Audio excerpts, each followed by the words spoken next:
এবারের গুরুত্বপূর্ণ আন্তর্জাতিক বাণিজ্য জলপথ হরমুজ প্রণালীতে শুরু হয়েছে বড় ধরনের সামরিক তৎপরতা। মাইন অপসারণের অভিযান শুরু করেছে মার্কিন প্রতিরক্ষা বাহিনীর কেন্দ্রীয় কমান্ড সেন্টকম। প্রাথমিকভাবে মোতায়েন করা হয়েছে দুটি মার্কিন রণতরী, ইউএসএস ফ্র্যাঙ্ক পিটারসন এবং ইউএসএস মাইকেল মার্ফি, যেগুলো ইতিমধ্যেই হরমুজ প্রণালীর উদ্দেশ্যে রওনা দিয়েছে। সেন্টকম জানিয়েছে, এই অভিযান ইরানের ইসলামিক রেভলিউশনারি গার্ড কর্পস বা আইআরজিস কর্তৃক পাতা জল মাইন অপসারণের একটি অংশ।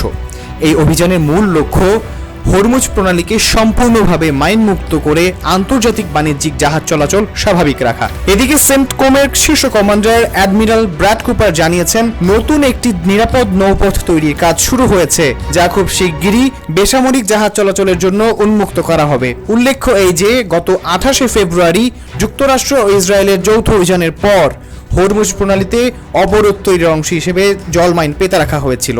তবে সবচেয়ে বড় চ্যালেঞ্জ হচ্ছে এই যে ঠিক কোথায় কোথায় মাইন বসানো হয়েছিল তার সঠিক কোনো তথ্যই নেই।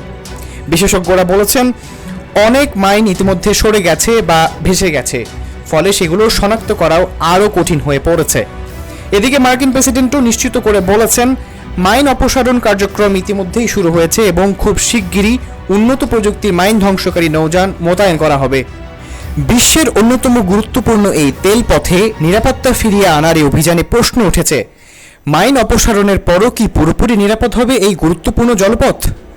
টেস্ট রিপোর্ট, আহমদ ইমতিয়াজ, নিরপেক্ষ।